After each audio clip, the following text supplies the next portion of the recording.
Working alone at a gas station after midnight teaches you one thing. Silence can be dangerous. I thought my job was boring until a man walked in covered in blood, and what happened next nearly cost me my life.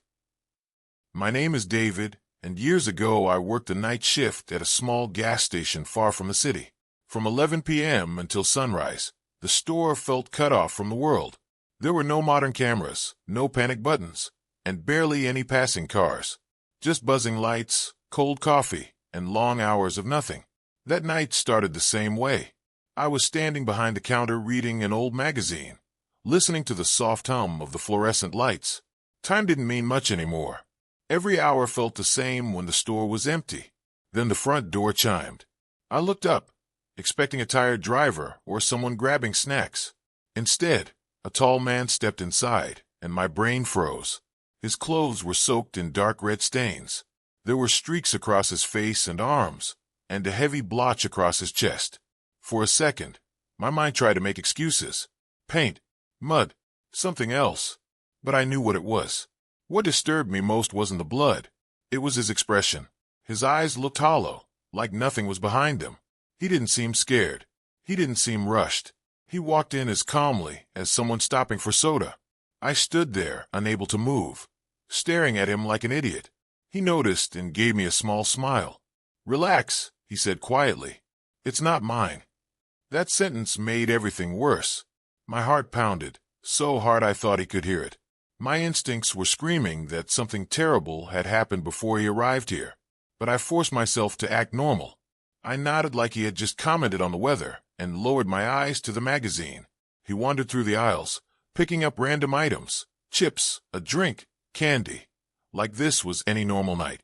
When he came to the counter, I rang him up without looking at his face. He paid in cash and walked out. The moment I heard a car start outside, I grabbed the phone and called the police. I tried to explain what I saw and why I was afraid. I was mid-sentence when the door chimed again. He was back. This time, his calm was gone. His face twisted with anger as he rushed toward the counter, demanding to know if I had called the cops. I denied it, but he didn't believe me. His voice rose, his fists clenched, and before I could step back, he leaped over the counter and slammed me to the floor. His hands wrapped around my throat.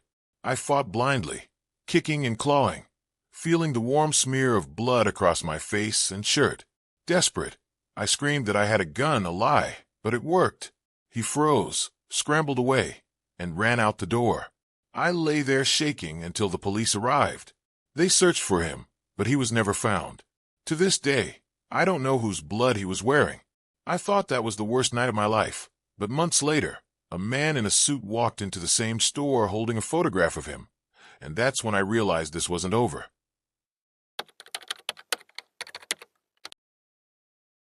After the attack, I told myself it had been a freak event, a once-in-a-lifetime nightmare. I stayed at the job because I needed the money, and because quitting felt like letting fear win. For a while, nothing strange happened. The nights went back to being dull and empty. Then, months later, another man walked through the door. What caught my attention immediately was his clothing. He wore a dark gray suit that looked expensive and perfectly fitted. Not something you expect to see in a forgotten gas station after midnight. He didn't browse the aisles or glance at the shelves. He walked straight to the counter and stopped in front of me. Without saying a word, he reached into his jacket and pulled out a photograph. I looked down, and my stomach dropped. It was a picture of the blood-covered man. The same face, the same eyes. The image wasn't very clear, but I knew instantly who it was. My hands felt cold as I stared at it.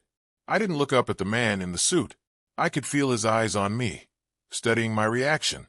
Finally, he spoke. His voice was rough and dry, like he had been smoking all his life. He asked me if I had ever seen the man in the photo before. Everything in my body told me to lie. I said no.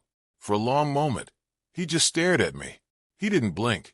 He didn't move. The silence felt heavier than shouting. I began to doubt myself, wondering if my lie sounded obvious. But I held my ground.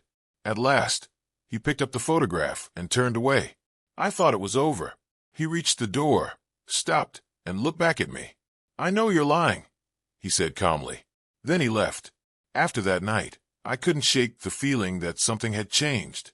I didn't know who he was, a detective, a criminal, or something else entirely, but I knew he was connected to the first man, and somehow he knew about me. Weeks passed. That's when I started noticing the silver SUV. At first, it sat across the street from the gas station during my day shifts. Then I saw it near the grocery store. One afternoon, it was parked on my street. That's when fear turned real. I lived alone. I hadn't told anyone about what happened. I tried to convince myself it was coincidence, but deep down, I knew better. Someone was watching me. One night, glass shattered in my living room. I rushed out with a baseball bat, expecting to find a person. Instead, I found a rock lying on the floor among broken shards. No note, no message, but I understood. It was a warning. The next day, I quit my job. Within weeks, I moved out of town, then out of state. I never saw the SUV again, but I still don't know why they targeted me, or what they thought I knew. I thought leaving that job ended everything, but months later, I pulled into another gas station, and that's where the final horror began.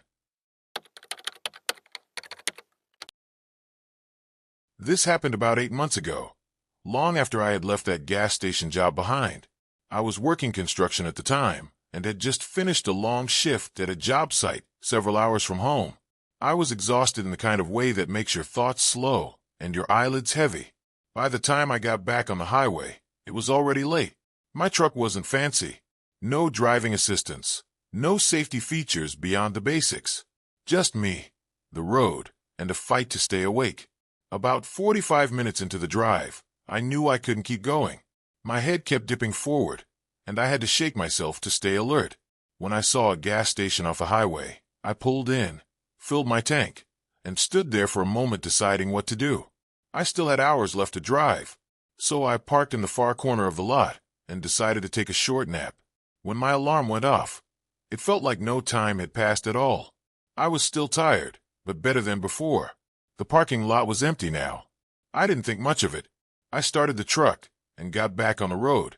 At first, everything was normal. Then I heard a strange thumping sound coming from behind me. I turned down the radio and listened. It wasn't loud, just steady, like something shifting in the bed of my truck. I assumed it was one of my tools rolling around. I made a mental note to check it when I got home and kept driving. The sound continued. Annoyed, I turned the radio up to drown it out and slapped the dashboard in frustration. Strangely, the noise stopped. That should have scared me. A few minutes later, there was a violent crash behind me, like something had been thrown at the window. I looked in the rearview mirror and nearly lost control of the truck. Someone was standing in the bed of my truck. He was slamming one of my tools against the glass behind the back seat, over and over, like an animal trapped in a cage. His movements were wild and desperate. I swerved across the lane, barely keeping control. My heart was pounding so hard I couldn't think. Somehow, I managed to slow down and stop half on the shoulder and half in the road. I jumped out and ran to the back of the truck. The man was climbing out. He hit the pavement and ran straight into the darkness beyond the trees. For half a second, I chased him. Then fear took over. I had no idea if he was armed. I ran back to my truck and drove away as fast as I could. A few miles down the road, I pulled over and checked the damage. The glass was cracked so badly that one more hit would have shattered it completely. That's when I noticed something else in the truck bed. A small trash bag, tied tightly, wet, and smelling rotten. I didn't touch it for long. I grabbed it with 2 fingers and threw it into the trees. When I looked down at my hands, they were stained red. I never reported it. I fixed the glass and tried to forget, but I still wonder what would have happened if he had broken through. I stopped working nights after that, but sometimes I still think about the man in my truck bed and what he left behind.